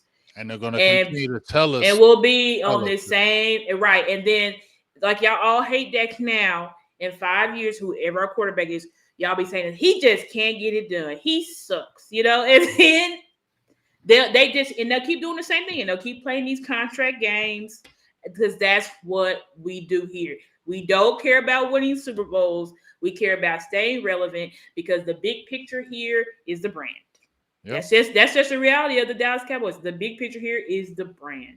But some fans believe if we just change the coach, if we just get this coach, we just get this quarterback, everything will be great. No, it's not.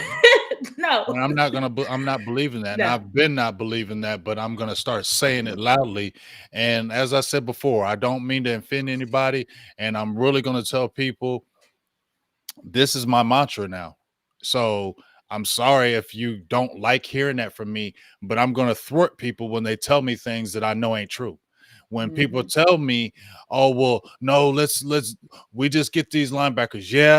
Yeah, we could get these linebackers, but show me where we're going to get these linebackers that we're dogs are going to be able to do that here in Dallas because we quelch those things. So I don't want to keep hearing that fake old mantra about that stuff until I see the results of this team being serious with it. They ain't. That ain't serious. And my coaching, y'all are too scary. And I said this before too, Star.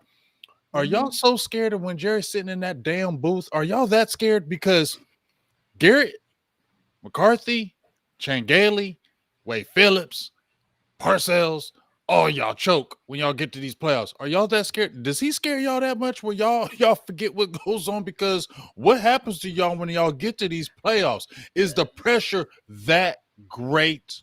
They're terrified of Jerry. It's like they're more scared about getting fired than actually forcing this front office to build a championship team. They're just more scared about getting fired. Like, let's just be real about it. I don't know why they're so terrified. Because if I was Mike McCarthy, I'd be like, fire me right now. I don't care. Nobody's beating Like, the door down to come coach at Dallas. So go out like you n- won't. exactly. Like, I'm like, fire me Yeah, right why now, don't you Jerry. talk back to him? Talk, Mike McCarthy, talk back. Say something about Stop him. being so scary. You Like, feel what? me? Like Jimmy Where is Johnson it used to gonna just be get like, you? wouldn't give a hell. And I'm not trying to go back there, but what's gonna hurt you, Mike McCarthy? If he said Jerry said he was gonna be this, that ain't what I'm saying. He's not starting. I don't care what Jerry's saying. This is who's starting. Why can't we hear you say that one time in an interview and let's see it? Ooh, what? You talk back to Jerry and Steve? Exactly. I would This love is you who do that will be one time. starting. This will who exactly like have some cojones, but they don't have none. They too scary. They let Jerry and Steven. If Jerry and Steven was walking into my game planning meeting, I would literally sit there and be quiet and be like, "And do y'all need something? Like, we're not going to continue this meeting until y'all get out. And if Jerry wants to fire me tomorrow, Jerry, I don't care. I don't care at all. Like, I'm trying to build. If you're serious about winning a Super Bowl, That's why we don't win, Star, because everyone's scared. everybody's scared, Everybody's scared. and when we get to those playoff games, Yep. I made this video when Mike White said, "I don't want to play Green Bay." In my head, as soon as he said that, I said, "We're playing Green Bay." Facts. I just stayed quiet. I said, "Damn it, damn it, damn it." Then he says, and so then we keep on hearing Star 16-0. It was this setup. It was like, here it comes. Dallas 16. I'm like, oh God, they're talking about it every day. Here it goes. I know my team's gonna choke now. Yep. Nope, I'm not gonna believe it. I'm gonna be quiet. I'm not gonna say it. I'm not gonna believe it. I'm gonna have faith that this is the year we're gonna rise above it. This is the conversation I'm having by myself. I'm having by myself meeting, Star. And this is what I'm saying to myself. Okay, nope. This I believe we can do it this time. We can do it this time. Oh my God, stop talking about 16-0. It's gonna get in their heads. It's gonna get in their heads. Stop talking about Jordan Love and these receivers. They're gonna start getting scared. Stop talking about them, please, because we're not gonna be able to do it if you keep pumping them up. And then guess what? We got to that game. I was quiet, Star. Went to my people's house. I was quiet. He said kept on talking to me. I just stayed quiet. I didn't say nothing. I just kept looking at the TV, Star. And when Jay Tuck said, we ain't got no home field advantage because the fans, because they know how the Cowboys are. And what happened when they took that first drive, and I'm going to say it again, when they scored 7, I said, oh, yep, see, there it is. We're about to get smacked in the mouth. I said, in my head, we ain't about to just get beat. We about to get smacked. Well, we should have known when Matt LaFleur said in a playoff game with the youngest team in the playoffs that he wanted to get the ball first. It was quite clear that he was through the roof in confidence that he was about to destroy Dan Quinn, and he did. So this is, it's I don't know. Cowboys fans, we're gonna continue to look into this Put draft. We're pressure gonna on continue them. to do You stuff. just got to But keep putting pressure. we have got to keep put putting that pressure. pressure. And this That's is the what I pressure say. that we have to put on them now, Star. I know I feel what you say, how you be positive and stuff, but we got to put this kind of pressure. If they're watching these shows, then we need to put this kind of pressure. I'm putting this kind of pressure. If you're going to watch my show, this is the pressure I'm going to put on y'all. I'm not saying F Dallas, but I'm saying, oh, y'all just be lying. Y'all ain't doing this. Y'all just be lying. And that's why I'm glad I didn't go to the game. You know what I'm saying? I wanted to take me and the family down there. I ain't spending no $1,100 for that BS. I don't care if you won 12 games. I know I'm not dissing the players because they go to training camp. They bust their tails. I'm not saying that. But guess what? We know that goofiness that's up there. And as long as that goofiness is going on, and we know it is, it affects this whole damn team, and we just since they're falling short, this team is always going to fall short, and we know real changes, and these ain't real changes. These are the soft changes to shut us the hell up, to get us quiet, to get us back in them seats, to get us talking positive about the Cowboys, to keep pumping it up the way they want. And I ain't going to pump this crap up no more. I can love my team, but I'm not going to fall for this foolishness. I liked the Cowboys before the Jones came. I was a Cowboys fan before the Jones was here. So I'm not worshiping the Joneses. So I'm going to go against what they're saying now. I'm just going to go against it because that's what I feel in my heart. And I'm just not going to believe that crap anymore. And I'm going to be on the rampage to say, y'all are some liars. We ain't believing it. You keep fooling all these people. And I'm going to keep saying on my shows all the damn time now. Even when we're doing the draft, I can be happy about their draft, but I'm going to say, oh, y'all pump faking, but I still like this player. Yep. And I mean, that's exactly what we got to do. That's why I was compelling the fan base on my Ace page and stuff like that. Like, we have to push this front office. We can't, because if they see us falling for the bait that they put out, they're never going to stop. They're never going to stop. They're never going to stop if they see the fans falling for the wee woo and the BS that they put out. And we talk about salary cap. Like, we have to put a stop to it, and we put a stop to it by not believing anything they say and continuing to tell them not good enough. Yes. We don't care if you sign this wash player off the streets, not good enough. Yes, we that's don't what we care have to anymore. push that. Like, we don't care. Do we really want to go... win? If we really want to win, then we can't fall for this fake ass agenda that they're pushing to us. If we really want to win, exactly. They go through this off season where it's linebacker rich or free agency who you can get, and you can get a real quarterback of your defense, and we see them like they always do, let the first 2 rounds of the free agency go by, and then here they go, just pick up some bum off the street and try to sell us, and then we dissect their film. Oh, well, they did have this many tackles, and they did have this, just like Rashaan Evans. They're going to continue to do the same stuff. We have to continuously, as Big Game James does, yawn at everything. Yes, yawn at everything. When we see the wee woo, don't fall for it. Don't be like, oh, this is kind of, no, it's not. That signing sucks. That's what we have to say. Exactly. This is trash. I mean, that's trash. I mean, we have to start doing that because Twitter media, they're motivated by the media. That's what their brand. They are. They're motivated. They got tons of people in the media. So guess what? That's what I'm doing. I don't know about y'all Cowboys fans out there, but when we see the BS, when we see the trash, we got to call it out right then and there and not falling for it, even though we know it inside. Like Martavis Bryant. Yeah, Martavis Bryant. Why'd you sign him? He ain't playing. Start saying that. Jump out there and say it on Twitter. Man, that's a stupid signing. He ain't playing. Why? We got to start doing that. I'm going to start saying that was dumb. And that's exactly what we got to start doing. Like, we don't care. Because eventually, they end up hiding, but Jerry's gonna show his face once the combine he gonna get tired down. of hearing. Yeah, he gonna start get tired of hearing that noise. You keep on telling him that was stupid. That's dumb. What we have to do as fans. Like, we don't believe in nothing. Exactly, Dwayne. We have to do more, and that's the problem. That's why they try to divide the fan base, right? We got to unite and say we ain't falling for it no more. You need real change. It's the same thing. Not in this aspect. It's like go on strike. Right. It's just like you standing at the picket line like, no, man, we ain't falling for this no more. We want to raise and we're united.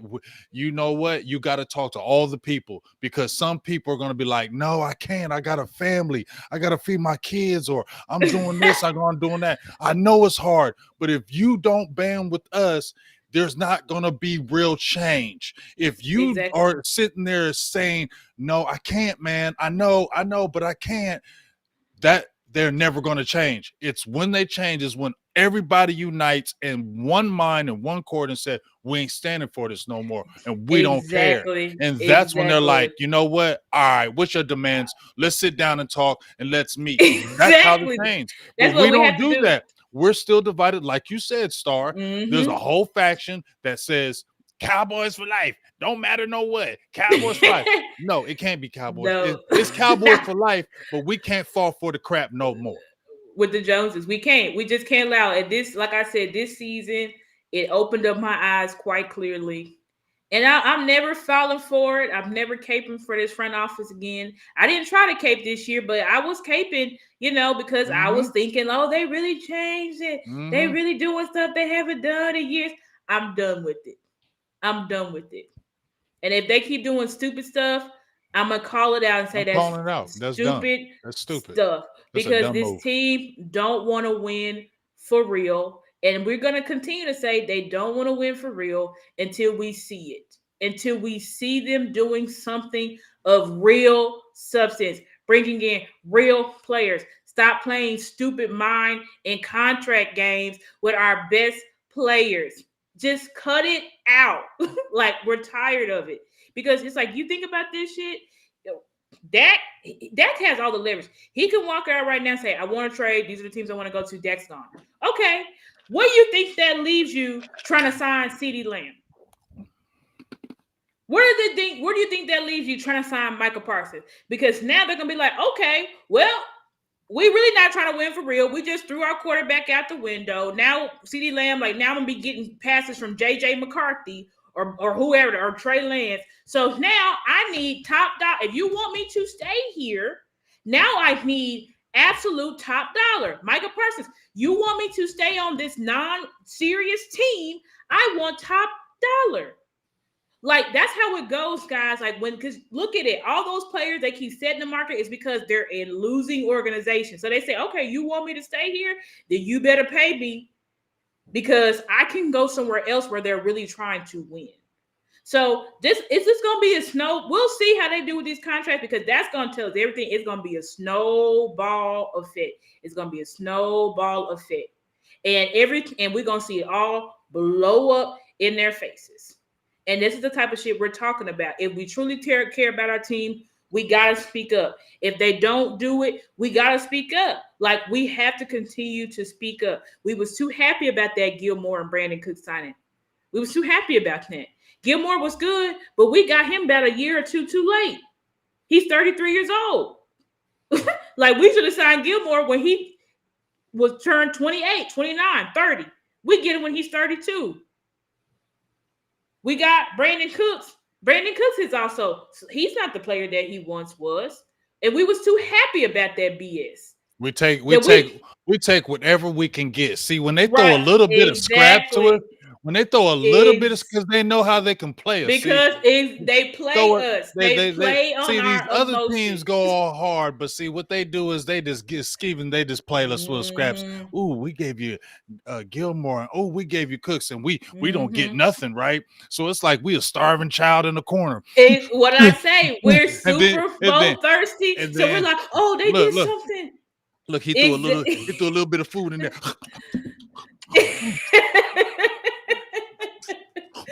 That's exactly. That was so good. Can we have some more, Jerry? Please, Steve.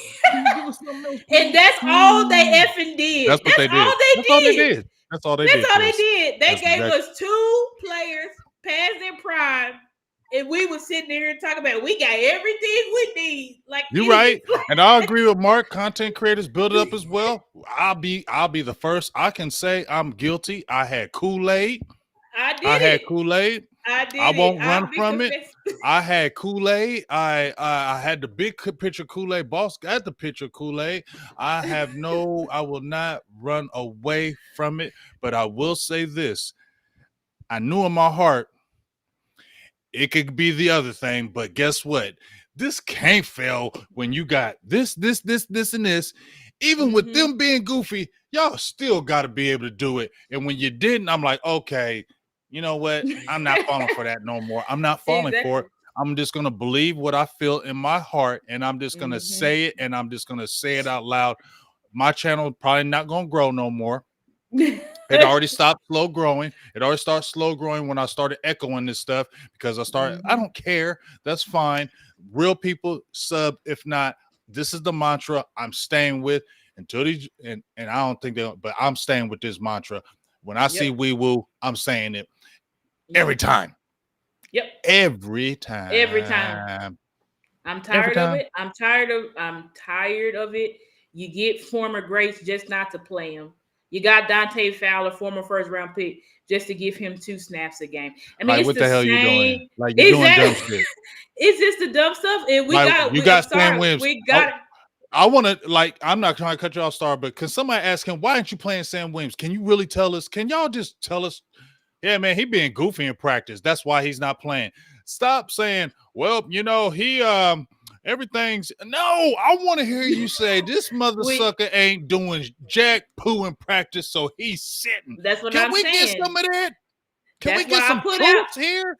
That's what I put out a list of questions and tagged all the media. But you see, they don't want to ask them dumb. They don't want to ask real questions. They They want to go because they don't want to lose their pass. They don't want to lose their access. So they can go in there instead of doing their real job. They go in there with bullshit questions, and then they also repost and be doing stupid shit. Like instead of asking real questions and putting real pressure on this front office about Dak's extension and CD's extension and Michael's extension and what are we going to do to change? You know what they're doing? Reposted the same goddamn tweet about, oh, now the Eagles got Vic Fangio. Oh, this is Mike McCarthy, Dak Prescott kryptonite. That's what y'all can tweet. I'm tired of it. The media in Dallas is a joke.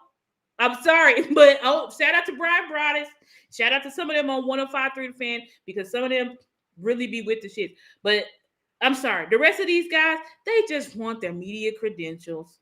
They just want to be able to go in there and have their free access to the Star so they can go eat it in the Star and they can do all that stuff because they don't want to be banned because they're not doing they don't want to do their real jobs. But that's okay because that's why we have the content creators. We're not owned. We're independent and we have to speak up. Because even some of these guys, they're not even real. Some of these beat writers and stuff, they're not real Cowboys fans. They just cover the Cowboys for money. We don't cover the Cowboys for money. We cover the Cowboys because we're real fans and we want to see our team win. That's why we have to speak up. That's why we have to be united as a front and don't start buying into the stupid stuff like Martavis Bryant signings and Rashaan Evans signings and just stuff that's like. This is not what Super Bowl. Did you see any of the other Super Bowl teams pick up Rashaan Evans? Like, just be real. Let's be real. Did you see anybody else? He sat up for a whole damn year. Look, nobody picked him up all year. And here's the thing. I had to hype it up because I know we have to get hyped over Slim Pickens. Exactly. I wasn't hyped over no Rashaan Evans. But I had to be hyped over Rashaan Evans because we ain't getting nobody else. So that's who I attacked because let me see this guy. Nobody touched this man. After Dallas cut him, nobody still touched this man. He was a first round pick and ain't played all damn year. But we grabbed him. We were like, ooh. We got Rashaan Evans, and he had this many tackles. And he had 159 tackles with Atlanta, but nobody picked him up. He was sitting out all year, but now if he's so damn good, why he's sitting on the couch? Exactly. We need to start asking ourselves that. Like, you want to go? You feel me? Lael Collins. Nobody wanted him. The Bengals cut him. Damian Wilson. Had to get excited about Damian Wilson. He was sitting on the. You feel me? Wow. He's on the couch. Nobody wanted him. We was bringing in. Remember last year we bringing in all them quarters we knew was washed. Nobody wanted Xavier Rose. Wanted Xavier Rose. 35, 30. But we was geeked. That's what. Oh, yeah. He used to. That's what I'm saying. And that's what they do. And we got to stop it. Like, just stop it. Stop it. Just say it right then and there, man. That's a terrible signing. He is washed up and he will not help the team. That's what we need to make the tweet. Period. So. Yeah, great show, Star. Great show. Great show. You know, like I said, I'm not trying to bring you to the dark side, but we got to be united at this. We got to stop. We know we're not falling for it. We already know it, but we got to just call it out every single time now because if we want real change up in here, we can't keep falling for it. I keep on hearing, well, no, we need solutions. No, we don't. We need a revolt. I mean, me personally, if somebody would like to schedule it, I'm not above going to the Star and screaming and making signs and saying we need change and getting it on the news. Yes. I'm not above it. I'm not above it either. I am not of it. We're tired of it as fans. I really could go there with a sign said we're tired of it. We're tired of it. We're tired of this. We're tired of what they do. How many players are we going to allow? Are we going to ruin their careers? Ruin and wasting these careers of these players. How many players are we going to do that with? Because y'all want to play these dumb, stupid games. Don't give them the ball. Only this player y'all can play these dumb games, man. I'm tired of seeing the freaking Detroit Lions, who we beat, who Dallas The beat, Detroit Lions are is in in the the NFC NFC Championship. Championship game. Dallas, who beat them, they're in the NFC Championship game and they were 0-16 just how long ago? 2 years ago. And 2 now years they're ago. right back. And now they're back. Now they're in the NFC Championship when they were 0-16. And They were 0-16. yeah, so Literally 2021. you keep Won like the 6 games Bengals. last These teams come out of nowhere. Jacksonville Jaguars. These teams out have of been. nowhere. They take the Houston Texans. Texans. Worst Like, the be first. for real. Be for real, Jerry. See, but we're so Y'all don't keep seeing this stuff, it's trash. and y'all just want to Like, keep on staying where you're at. And you see these we're teams come out of not. nowhere. This is I'm not a not Super falling for Bowl. it. This is I'm not a Super revolting. Bowl No, organization. This is not a Super not. Bowl organization. Y'all It's liars. not. You're liars. You're lying to us. And I, for one, ain't standing for it. So I'm leading the charge. Yep. All right. And I'm gonna be right there with you. But anyway, I appreciate you, dog. I appreciate my dog, Star. Let them know where they can find you at. yeah. Thank you guys for rocking with us tonight. You can find me on Twitter at the Stargazer. But instead of a E in Gazer, it's a 3 and then 2 R's at the end. You can find me on Facebook at Stargazer Sports Media. You can find me on Instagram at Stargazer_sports. And you can find me on TikTok at Stargazer.sports. And then if you guys would be so kind, if you want to help my channel grow, you can donate to my Cash App, which is there on the screen at $Stargazer Sports. So thank you guys. Please like and share this content. Please subscribe to my YouTube channel, which is Stargazer Sports, if you haven't already. And yeah, this is I'm sorry guys, but this is what I'm gonna be on. It's like we've got to be real with ourselves. We cannot get caught up in the mirage of wins like we always do. Yeah, we can't be caught up in it, fella. Fans, listen to Star. I'm gonna go ahead and take that floor on that. Yeah, I just like we can't keep getting caught up, guys. It's been the same song and dance for the past 18 years. It's been the same song and dance. We keep getting these Hall of Fame. We've had Hall of Famers over the past 18 years. And it hadn't gotten us nowhere because you know why? They don't want to build a team. We have the stars and the superstars, but we don't have the support. We don't have the support. So every time we get into these big games, we're outnumbered because these other teams, they have the stars, but they also have the supporting cast. We have to put the pressure on. And then on top of this, another thing, let our coaches coach. Our coaches can't coach because they're going into game plan meetings and they're telling them who needs to play. They're telling them this player needs to start. They're telling them don't give him too many snaps because he's got a contract coming up. We're tired of this shit. We're sabotaging our own selves. The front office has been sabotaging us for the past 29 years, but I'm saying 18 because we had Romo, who we could have built a team around and won a Super Bowl. We have Dak Prescott, who you can build a team around and win a Super Bowl. And now we about to do the same dumbass shit of let's push out our MVP all-pro quarterback. Let's push him, get rid of him. Let's get rid of his ass. Okay. And then what? And then it'll be the same freaking song and dance. But as long as fans continue to be divided, because we all know you can't go nowhere without a quarterback. You just can't. You have to have a foundation. Look how long. Look, y'all want to talk about something? Everybody admires him, Kyle Shanahan. But look why they keep in the NFC Championship every year. And they go to the Super Bowl, but they can't win it all. Want to know why? Because they ain't got a freaking quarterback. That's just the truth. They don't have the quarterback. And Kyle Shanahan thinks I can just keep getting these mid-tier quarterbacks and I can win it all. And it ain't happening. It ain't happening. I don't believe the 49ers go win this year because Brock Purdy is at the helm and he's been exposed. He's been exposed. They may get to the Super Bowl. I need them Lions to beat him. I need them Lions to beat them. Just expose him some more. That's what I ain't like, no Brock Purdy hater, but you is just average, bro. You're not I'm not good. believing that. I'm not believing that, bro. He's not good. You good Jimmy on you good on. wasn't good. I played sports too long, dog. y'all not fooling me, players, just because y'all played in the NFL and I didn't. Brock Purdy is good, but you put him somewhere else. I play sports with dogs, not so much on the football field because I didn't play on that high a level, but I damn sure was a hooper and I played with dogs. And it's the same thing when when a dog is playing on the team and when, yeah, he good, but that squad is good.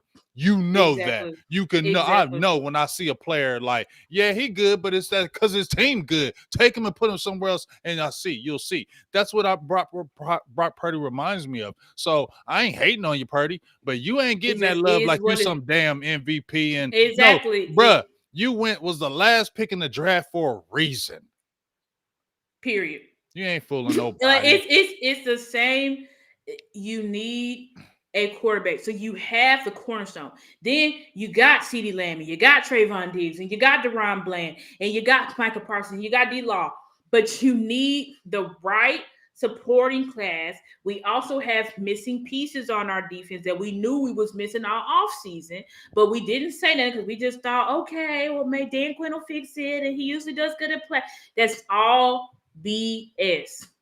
Look at what the other teams are doing. And I was stupid too, because at a trade deadline, like y'all overreacting. It's not a big deal. It was a big deal. Because when you're trying to win, you get the best players you can to win. Period. Look what the Lions did. They got Sam Laporta and they said, you know what? Let's just go ahead and get Zach Ertz. Just in case.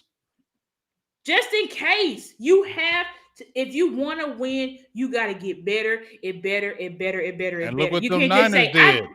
Look what them Niners did. They went and Chase got Chase Young, Young. Randy Randy Gregory. Gregory.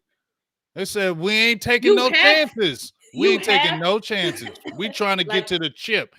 Tomorrow's not Exactly. promised. That's the Tomorrow's not problem. promised. That's the problem. Dallas looks in the future. Dallas is always looking in the future. They ain't looking in the now. They're always looking in the future. Listen to Stephen Jones. He's always talking about future. Well, ahead. We love our guys that got headed. No, it's now. They don't think in the now, because if they thought in the now, they would make more power moves. They don't. They're always thinking in the future. And that shows you that they're you just see. trying to stay relevant. Yeah, they're just trying to stay relevant. They're not trying to win for real. And then this is nothing. You want to be a draft and develop team, but you don't even let your coaches coach. You don't even let your coaches control who plays on the field. But you want to be a draft and develop. Well, your GM is 81 star. People got mad at me and said I was doing age hate. Your GM is 81 star. Your GM is 81. That's all. Your GM is 81. 81 years old. Everything that they've been selling us is a bunch of BS. Because McClay ain't the GM. Because, like I said, McClay can't pick up the phone and say, I want that guy. He can't do it. He's got to run it through Steven. He's got to run it through Jerry. When they keep on talking about Will McClay, well, he ain't the title of the GM, but he really GM. He ain't. No, he's not. You the GM when you can pick up that damn phone and say, let's make it happen. You ain't that GM. It's Jerry. You can say, we like this guy. What's up, Jerry? We'll be all right. Dan can make it happen. Steven, I don't really want to do that. We got to sign these 3 dudes next year, so we can't do that. Tell Dan Quinn to make it work. Tell Quinn to make it work what he got, because I can't spend that money because they talking about this money and I can't do it. I'm not saying that is, but it feels so much like that's the conversation. That's exactly what the conversation is, because he does not have the authority. And as long as it stays like this, as long as the front office continues to be able to slip by and not be held accountable, cut corner. This is the type of stuff that's going to keep happening. You don't hear salary cap talk by any other fan base and owner. You don't hear that type of talk. When a team wants to sign a player, they sign them, and when they don't want to sign them, they don't sign them. What we did about Amari Cooper was a disgrace. And then we got Stephen Jones talking about, well, if we had Amari here, we wouldn't have been able to sign Gallup. Do you know how dumb that sounds? You know how stupid that sounds? Yeah, because they know they could get away with that. Intentionally making your team worse. They intentionally made their team worse. Like this is the type of BS that they do, and then we have Cowboys fans. Get over it. Get over. Are we Get a still new talking team. about this? Get a new Get team. over. Why are you complaining? Get a new team. Stupid. They got As them long with as the we good old keep boy doing thoughts. it, Got them they with go them good old continue. boy thoughts. Y'all Yeah. fighting for Jerry when y'all say that. Y'all tell me to get my own team.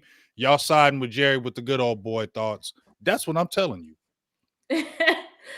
But it's sad. But as Cowboy fans, we gotta stand up. We gotta stop falling for it. We gotta Stop fight the falling for power. it. We gotta fight the power. Fight the power so that change can come. Change won't come until everybody's talking about. It's not about boycotting because everybody. Well, we can't boycott because they got. It's not about boycotting. It's about putting the pressure. Putting the pressure. Right. Use Look at your the voice. civil. Keep going on social media. Keep going on Facebook. Keep going on there saying, nah, that ain't Keep right. tagging the Dallas Cowboys. Keep telling that. Tagging the Nah, beat y'all ain't writers serious. saying, ask these questions. They're not you ain't serious. Y'all ain't serious. Keep saying that to them. Put the pressure. That's how we Put the do it. pressure on That's them. how we'll make change, y'all. That's how we'll change make comes. real change. If we keep going out there, going on the Twitter handles, going on the media saying, no, we want real change. We want you to step back. We want real change with this organization. We're tired of the fakeness. We're tired of your lies.